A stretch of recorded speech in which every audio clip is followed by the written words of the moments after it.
Hi, I'm your host, Marsha Florence for Just Dance. Today our show is Goodwill Industry of Greater Detroit. Right back and join me.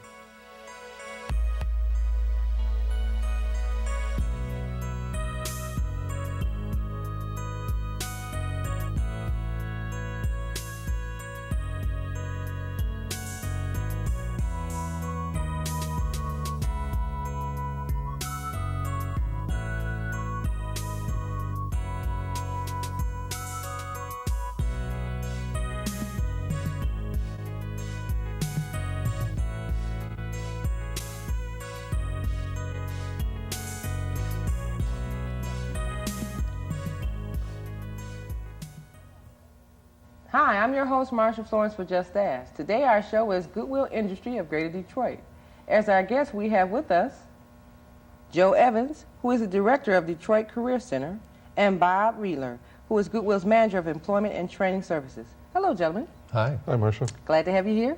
Thank you. We're glad to be here. Thank you. Now, Goodwill Industries of Greater Detroit is not new to us, but we bring everybody up to date to some of the things that Goodwill Industry is doing. So, Joe, why don't we start with you and tell us a little bit about Goodwill Industries of Greater Detroit? Okay, I'd be happy to.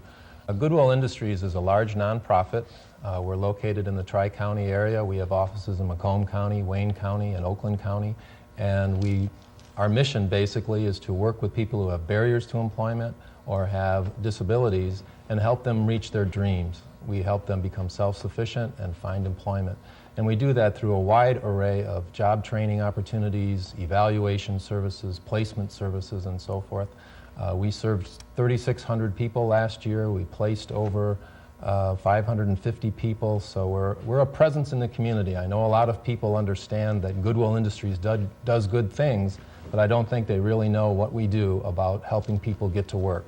And we believe in the power of work, and we've seen the marvelous things it does to enhance people's lives. So that's what we're about. Okay, sounds great. Okay, now, Bob, why don't you tell us a little bit about your position? And you're out of Oakland County, right? Right. Okay. I'm the manager for Goodwill's Employment Training Services in Oakland County. And it, as Joe says, it's a wide array of services. We have a psychosocial rehab clubhouse in Oak Park. We have a couple of mental health drop-in centers, one in Oak Park and one in Holly. And we have 3 career centers, which are funded actually through the Workforce Development Board. There are 3 of 10 career centers in Oakland County. Ours are in Oxford, Holly, and Highland. Okay. So I really don't think people understand the true meaning of what Goodwill Industry does. I mean, to me, it used to be the impression of going there and getting clothes. Right. So it's not going to get clothes. It's continuing education and putting people back to work. And so is mainstream for persons with disabilities, or can just anyone use the services, or what? Well, I know in Detroit that we're willing to serve anyone that knocks on our door. We certainly focus on people who have disabilities, and we also are working with people who are on different entitlements or have any kind of barrier to employment. Basically, if they have an interest in working and they need our help, then we have an array of services and funding that can help them. We have some really specialized programs for certain individuals that may need that service to make their way to their employment dream, but really it's for anyone who needs Now, when help. you say services, can you give us an idea of some of the services? Sure. We have some very specialized things that we're doing that are really, I think, having an impact on the community. We've started a new program that we call Project Hope, where we're working with a number of community partners to help people who have HIV and AIDS return to work. Okay. We have a partnership with Mariners Inn, where we're assisting people who were formerly homeless and had substance abuse issues to receive training and placement services and get jobs in the community. We have a very large contract with the Community Mental Health Board, where we're helping people who have a history of mental illness or possibly a developmental disability receive training and placement services and supported employment services. We offer a variety of occupational skills training where people can learn computer skills and maybe A+ certification training so they can become computer repair technicians. There's a lot of options that people have and a lot of different paths they can take to reach their dreams. Okay, that sounds great. What are the 3 career steps in Oakland County? What is that about, Bob? The 3 career centers, as I said, are 3 of the 10 career centers in Oakland County, and the state of Michigan has about 100 one-stop centers. Right. And Oakland County has 10 of those, and of those 10, Goodwill manages 3 of them. And basically, a one-stop center is the state's idea of a center where somebody can go and get information and get services from a variety of programs. For example, at ours one-stop centers, we run the state's welfare to work program called Work First. We also run the Workforce Investment Act program, which is a federally funded employment and training program. We have Michigan Rehab Services staff at a couple of our centers. We have people that we tie in with adult ed programs, Indian ed programs, employment services. So it's a wide array of employment training services that we can provide through the one-stop centers. Okay, I see a lot of that going around out of one-stops. You know, so you go to one facility and you can go from office to office and get some type of service from each level on that floor, or business rather on that floor. The name one-stop is kind of a generic term, and it's wherever you go, there's different ways of doing it. Some places they have all the agencies are under one roof, but they're still separate. Right. You see some really unique places where all the services are there, but you can't really tell if you're working with a rehab service or with a welfare to work program. So all the staff are mingled. Take some of the stigma for when people go to a facility, they feel like I'm being judged because this is social service. This is, you know, so people, I think when you go to a one-stop, you don't know who's in the building or what services are in the building, so you get an opportunity to utilize any of the services that you may need, or even go to another services and find out some information that you didn't know exists. We, at our one-stops, we see people anywhere from just entering the workforce and may even have been on public assistance through people who have been engineers or in the high-tech industry and have been laid off recently and maybe have masters or even PhDs. Yeah. So it's a wide array, and ages, young to old. Just anybody can come into the one-stops and get some service. Now, what about the clubhouse in Oak Park? What that consist of? Okay. It's called Dreams Unlimited Clubhouse. It's in Oak Park. It's been there since the mid-'80s. It's funded through Oakland County Community Mental Health. It's one of 4 PSR, psychosocial rehab clubhouses in Oakland County. The clubhouses are really unique in that the members, and that's what we call our members, are people who have diagnosed severe and chronic mental illness. And they come to the clubhouse and participate in the running of the clubhouse. They don't just come and get training or what have you. They come to actually help run the clubhouse. They cook the meals, they clean the place, they do the clerical work. There are vocational programs where we're trying to get them some training, get them out into a job, give them some temporary employment, and then get them out. Now, how does one become aware of the clubhouse, though? Well, that's a good question. I mean, is it a referral service program or something? It generally is referral. Well, it has to be referral, but it can be a self-referral. Okay. Generally speaking, we get people referred by Oakland County Community Mental Health and the service providers that they have. A case manager may refer somebody to the clubhouse. A private physician who is working with a member and thinks that the clubhouse may provide some of the needed access to the community and to now, work. Let me ask you this though: when you say clubhouse, is it a house or is it an office center, and people commonly go there and get resource information and learn how to better, I should say, relate to one another as far as like needing services? Right. Ideally, a clubhouse, we'd like to have them in a residential area. Okay. To get away from that stigma of going to an institution somewhere. So it is a house. Ours is a house in a residential area. Okay. In fact, ours at one time was a convent, so it's a very large house. Oh yeah. Oh yeah. Okay. Okay, that's good. Okay, now Joe, I understand that one's supposed to be coming to Detroit. Right, we have one that's starting. It's called A Place of Our Own, and it will be moving to a location on Grand River shortly. And just add on to what Bob's saying, Goodwill is very committed to the clubhouse type of service delivery for people who have a history of mental illness. It has an incredible success rate. It really assists people to maintain in the community. It provides that culture and support group for them, and it's been real exciting to see ours grow and evolve, and to see the members take ownership of what's happening. And in fact, we have a position that we're interviewing for, and the membership are the ones doing the interviewing for that position. So they really own what happens in the clubhouse. Okay. How did the clubhouse idea come about?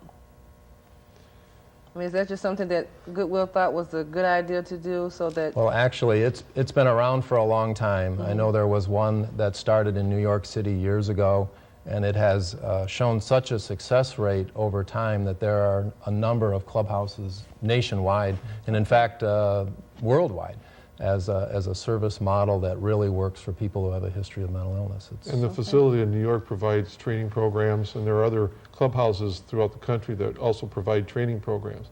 It's a unique situation because it's not where the staff is telling the members what to do. The members are involved in the decisions, just like Joe said. When we hire staff, the members are involved in the interviewing and in the decisions. What goes on at the clubhouse is member-driven. That's great.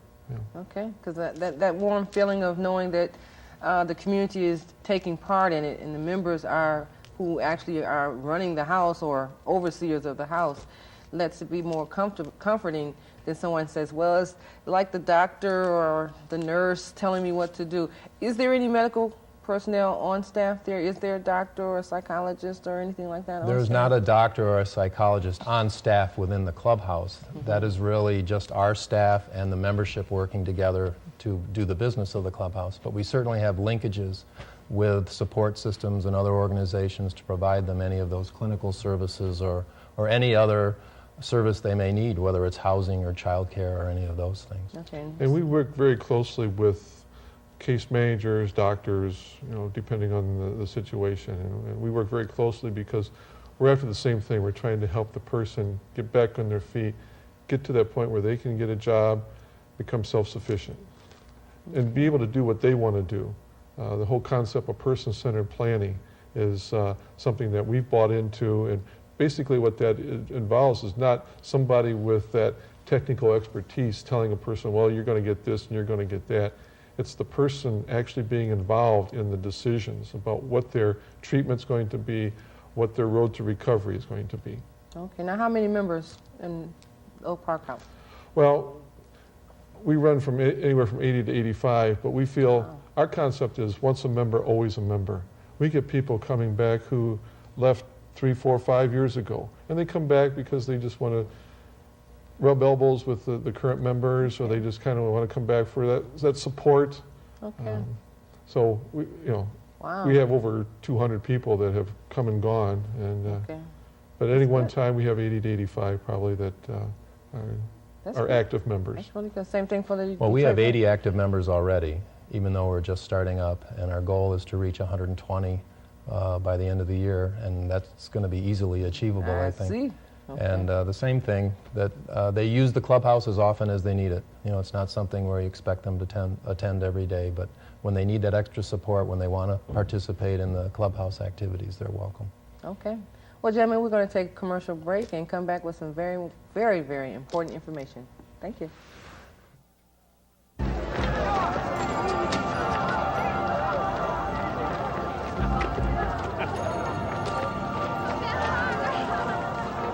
You may not think you're a hero for supporting March of Dimes Walk America this year.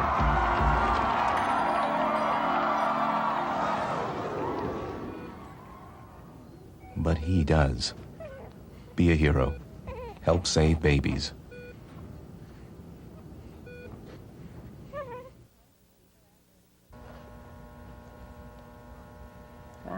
Caught me off guard. Hi, and welcome back to the second half of the show. For those of you who are just now joining us, we have the Goodwill industry of Greater Detroit, and we have seated with us Mr. Joe Evans, the Director of Detroit Career Center, and Bob Riedler, who is Goodwill's Manager and Employment and Training Services for Oakland County. Now, gentlemen, we left off some very good information here, and I'm sure once this show airs, the general public will probably flood your phones with more phone calls because they're not familiar with all the services you just mentioned.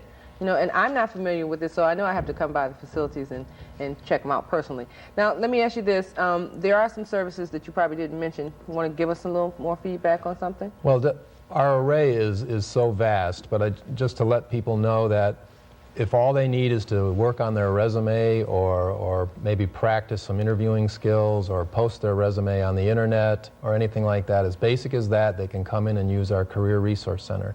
If they're interested in any kind of specific evaluation service, we have occupational therapists on staff, and we have counselor evaluators that can work with them so that they can maybe learn what their job interests are or help find a match between their abilities and a category of job that they might want to pursue.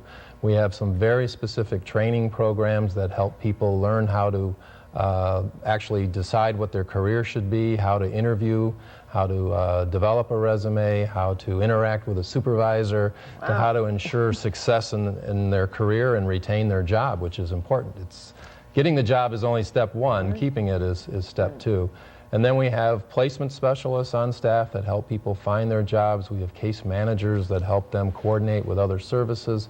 And we have a specialized service called supported employment, which works with people who have developmental disabilities or a history of mental illness and have probably never worked before, but we find them a job and have a job coach paired up with them in the beginning to kind of help them transition to that job and get to know their supervisor and coworkers, and then fade as that person doesn't need them anymore. Okay. Now, what is one of the biggest challenges that a person may face when they're doing a job search?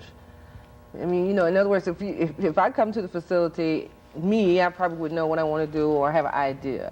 A person who probably never worked before comes in. What do you think is one of the biggest challenges they have? I think one of them is that they really don't know what it is they want to do. I mean, they haven't had a lot of experience in job searching or in having employment. So sometimes it takes them one or two tries in testing different job categories, and we help them do that before they find that one that's a good match for them. Okay. So we do have some transitional employment opportunities for people to practice a different type of job.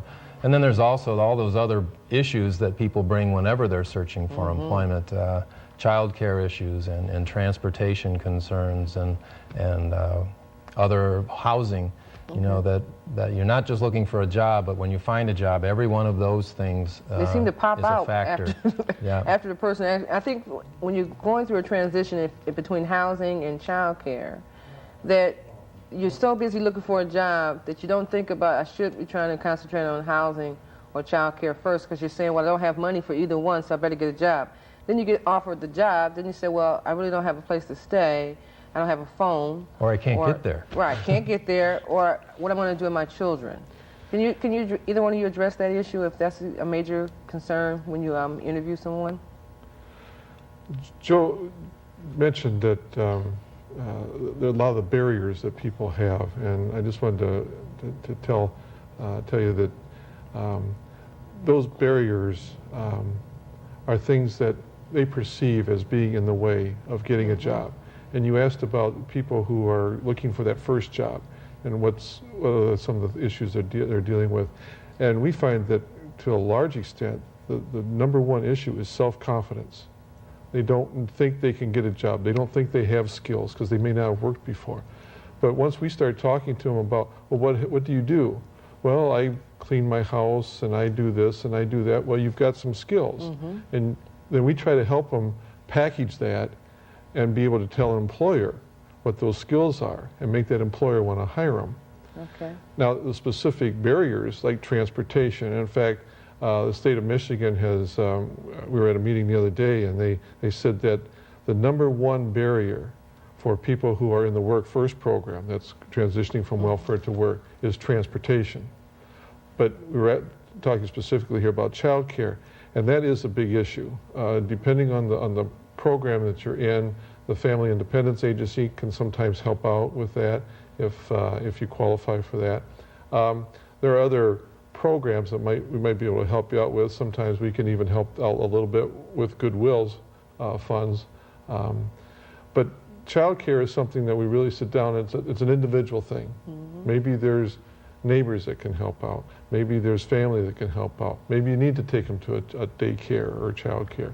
So it's an individual issue, and we try to help them sort through that themselves. You know, we don't make the decisions for them. I know there's one group in particular that when the show aired that probably have this question, so I'm going to ask this question for you. What about ex-offenders? What role or what assistance do you provide for ex-offenders? Well, I know both locations work with ex-offenders and are expanding that role dramatically. We already have had linkages with Milan State Prison, where we have gone there on a quarterly basis and given presentations on our services. And when someone exits that prison and lives locally, they've come and received our services. We have a special program for individuals who are ex-offenders and have a developmental disability, where we provide training, placement, and job coaching assistance to that group. And now we're just forming a partnership with the Dickerson Jail, which is in the city, and funded by Ford Motor Company, where we're going to be going into the jail, providing career development training, and then when the person is ready to leave, we will provide some transitional employment training for them, placement services and retention services. So excellent. We see that as an area of that they really need assistance and help, and but could be excellent employees. Yeah. And we have a grant with the Oakland County Department of Corrections, in which we actually go into the jail, we assess the people that are coming out, and these are usually nonviolent offenders, and start the assessment process while they're in jail, so that when they come out, we've done the assessment, we can start working with them to help them get ready to find that job and keep the job. Okay. I think a lot of times the ex-offenders believe that the system has turned its back on that individual. I've been incarcerated for 4 or 5 years, I don't know anything, I don't know anybody, what do you do? I don't think they actually know the services that are available to them, where to go, when to go, and I'm not sure if their probation officers provide those services, you know, a list of services that they can utilize. But I always explain to our clients at Michigan Rehabilitation Services that if you are in an ex-offenders program, it is best that you be as honest as possible with us, so we'll know what type of jobs we can place you in and make sure that it's accommodationable to what you need and what we can do for you. Not just take for granted, well, I'm not going to tell my past. Your past will come back to haunt you, so you might as well tell, so that everyone will be in compliance with assisting you, the individual, in getting a good job, place to stay, or whatever the services are. And we do have such an excellent rapport with employers and businesses and companies that it's an advantage for someone who may have had a past that wasn't the best, an ex-offender who maybe have made some mistakes, but has come through some of our training programs, received support, and we're ready to partner them with an employer. And by them coming through Goodwill and us working with them, they kind of have the Goodwill stamp of approval, and employers put a lot of stock in that. So certainly someone with that type of background that is ready to change their life around and become employed and start a career, that passing through Goodwill services can be a real advantage. Okay.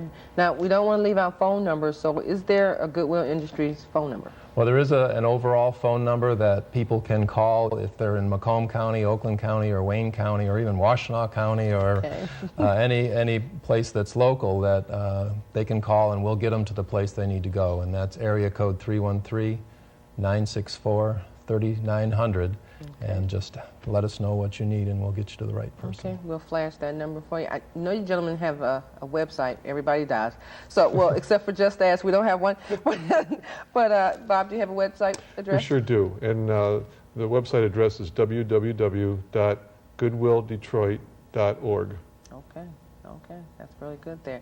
Well, gentlemen, the information you provide for us is greatly needed, I know. And, you know, a lot of times when you ride down the street and you see the sign Goodwill, you think clothes. It's not just clothes. Okay, so it's a multitude of services. And the new facility in Detroit, I had a wonderful time coming to the grand opening. So how many years has it been now since the new one? Well, our area, the Detroit Career Center, has been in operation for 2 years in its new facility area. But actually, our organization has been there for 80 years. We'll be celebrating our 80th anniversary this year. Okay, know you're going to have a party. Big party. Okay, okay. Yeah, the new facility is gorgeous. Really nice setup and everything. And, you know, I encourage a lot of people to go to Goodwill Industries and find out what you have, you know, or better yet, just call and find out what you have. You know, there's a group of people that I don't want to leave out and want to ask, do you service persons of hearing impaired nature? Okay, do you have a staff or people that can work with the profoundly deaf or hearing impaired? Well, we do work with people who have hearing impairments. We have a staff person on site who is an interpreter. We have them in all of our services interspersed throughout the agency, so we do work with that group. Well, we'll definitely flash that relay number. We know we have a 1-800 relay number to give out, so we'll definitely flash the relay number for you and everything. And we definitely want you to come back and tell us some more about Goodwill and any upcoming events. Any upcoming events for the year? Any fundraisers, any walkathons, things like that? Well, we definitely have the 80th anniversary celebration coming up. The biggest party of it all. We do have our antique show that's put on by our junior group that's coming up in November, and that's at the State Fairgrounds. That's a big deal, too. Antique show. Yeah. I like antiques. That's what I like. You'd like this show. It's big.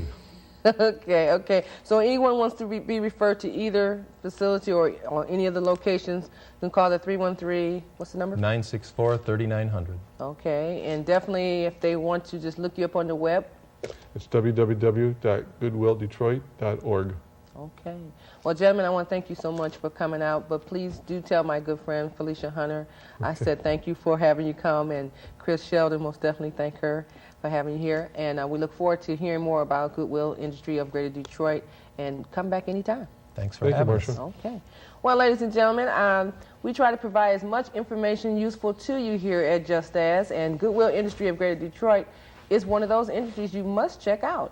Anyone who's needing services, please feel free to call the numbers that we flash on the air for you, or call here at the Just As hotline, which our number is 248-988-0250, 248-988-0250. We can answer any of your questions, or try to, or we can refer you to any of our past guests. So if you want to know anything about anybody or any services you've seen here, or if you have a future idea, feel free to call us or write us at the Just As address. But as I always say, you know who I am. I'm your host, Marcia Florence, for Just As. And if you know someone with a disability, don't be afraid to ask Just As. Thank you.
This bean contains a nutrient vital to the birth of a healthy baby. It's called folic acid, and it's found in beans, green leafy vegetables, fruits, and vitamin pills. Without folic acid, your baby could be born with life-threatening birth defects. That's why the March of Dimes says that before you get pregnant, you need folic acid in your diet every day. So if you don't think this can make a difference in the health of your baby, you don't know beans.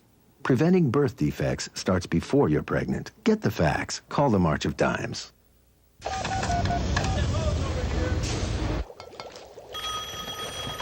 Brianna, what was that math assignment? Hello? Hi, honey. What are you doing? Doing homework with my friends. Aren't I supposed to? Just called to say hi, that's all. Hi? Family. That's all? Yep. Isn't it about time? Dad, that's so cool. From the Church of Jesus Christ of Latter-day Saints. You know, Dad. There are times we all need someone to lean on, someone to help ease our pain and bring comfort to our lives. Never is that support more necessary than when facing a terminal illness. At Hospice of Michigan, we bring our patients and their families physical, emotional, and spiritual supports to help them make the final days of life a celebration of life. You do have a choice in end-of-life care. Hospice of Michigan, caring for your family and neighbors for 20 years.